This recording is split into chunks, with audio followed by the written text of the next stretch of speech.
first want to say thank you to Judge Aquilina for listening wholeheartedly to each and every one of us. Thank you for your patience, time, and compassion. I also want to say thank you to all of the beautiful young women who have spoken up and inspired me to come share my story as well. Like many who have shared, I grew up in gymnastics. I remember running around the house, never taking off my leotard. I always wanted to be in the gym.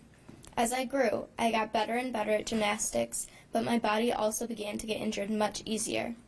I developed a nagging back pain, which I put up with for quite a while, as that is what you do in gymnastics. You work through your pain. However, the pain worsened over time, and it was recommended to me that I see a doctor who was known as the gymnastics doctor. I was told he had helped countless athletes recover from injuries and that he was the best of the best.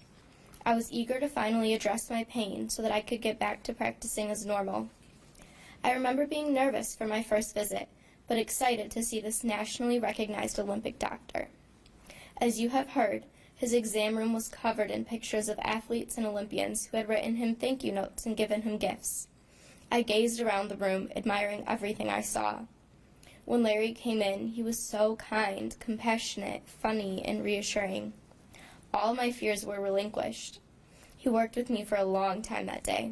He told me all the things that were wrong with me. Scoliosis, an extra vertebrae, super tight muscles, a short left leg, the infamous weak cheerleader butt, offset hips. I was a mess. This led to many follow-up appointments where he did all of those stereotypical Larry things. He asked about my family, called me nicknames like Kiddo, M, Goofball, My Little Monkey. He made me change into those giant shorts, checked my back, massaged my muscles, reset my hips, and also did treatments that felt very awkward at the time. He would get lubricant and spread it along my legs and exposed butt as I laid face down on the table. He would rub one hand up and down my leg and butt as the other ungloved hand penetrated me, this one without the lubricant.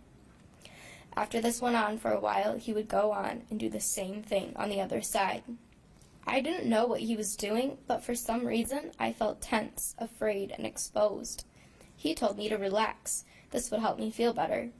He talked about how my muscles were so tight and how he had to, quote, really work on me. Afterwards, when he rechecked my back, he slipped his hand under those shorts and penetrated me again as I bent down and stood back up whenever he told me to. I did this over and over, as each time he would ask me if my pain felt better. It did not, but each time he also went in further and harder. So I said my pain was gone because I knew the treatment wasn't helping.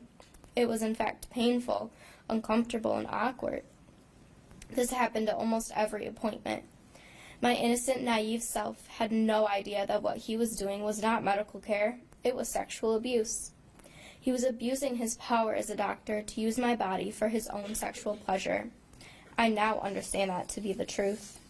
Before the trial, I was in denial that what he did had any effect on me. I remember my doctor sitting me down a year ago and asking me if I had been assaulted by Larry. I had no idea what she was talking about. As she explained, I was filled with confusion and uneasiness. He had done that to me. Every time I saw her after that, she asked how I was doing. I told her it had no effect on me. I didn't care. I was fine. My mental problems had nothing to do with Larry. You see, I was struggling, and still am, with depression and anxiety, but I always blamed myself for that. I thought it was my own imperfections, mistakes, ugliness, and poor social skills that made me so unhappy. At school, I was always on edge. I had horrible stress, and for a while I stopped talking while I was there. I wanted to disappear, and I didn't want any attention. The happy-go-lucky social butterfly was gone. This stress, social anxiety, depression, and hopelessness followed me into high school. Despite counseling and medication, I still had a hard time. This year has been the worst for me. Trying to fight off thoughts of suicide and self-harm has been a reoccurring battle in my head. I thought I must be insane. Something had to be wrong with me. I began to lose hope and think there was no place for me in this world. I was convinced that I was simply bad at being a human being, as I often told myself. On Thursday of last week, I saw my doctor for a follow-up on sleep medication to help me with my nightmares. She told me about the trial and that her own daughters were testifying. I had never read any articles, watched any videos, or asked any questions before that. I did not want to know anything. I was in denial. But when I got home from that appointment, I got on my laptop and watched all 3 days of the trial so far. I stayed up for hours and sat there in shock. What I realized was that I am not an outlier. My story is so similar to many other girls. There were times where I felt like I was listening to myself. I was affected by Larry. He did hurt me, and he hurt hundreds of other young women. He took away my innocence, and that is something I will never be able to get back. Something so precious that was created by God with the purest of intentions was completely devalued by him. I feel sick just thinking about it. The little girl he called his favorite Fierce 5 fan was in fact his victim. But thanks to the court, I will never be victimized by him again, and I will also never let him win. I will not take my own life. I'm going to take it back.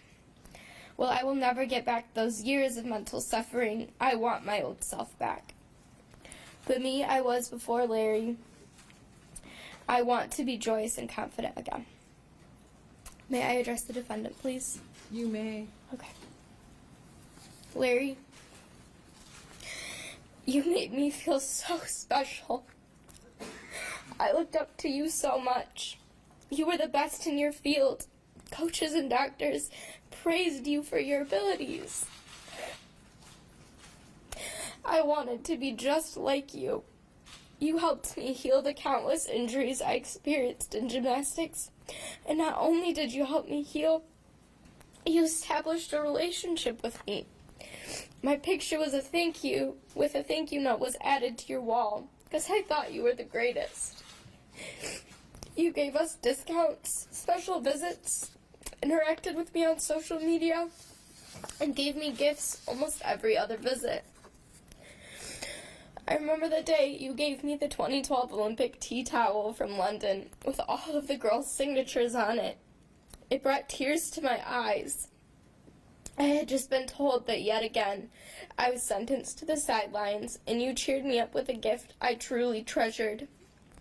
It hung in a shadow box on my wall for years. You used your power to get close to me. You weren't just a doctor. You were a trusted friend. And I think that is why I have been in denial for so long. I did not want to admit that you betrayed and deceived me.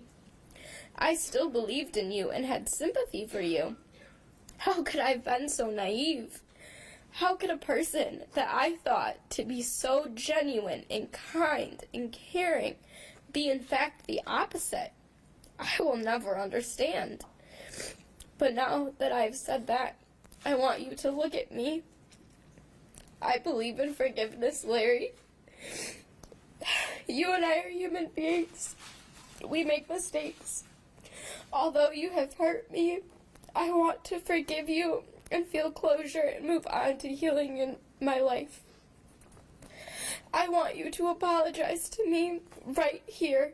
I want to forgive you, but I also want to hear you tell me that you regret all the hurt you caused. Thank you. To USA Gymnastics, the United States Olympic Committee, Michigan State University, and John Geddert, I have one thing to say to you. Don't you ever let this happen again. Thank you.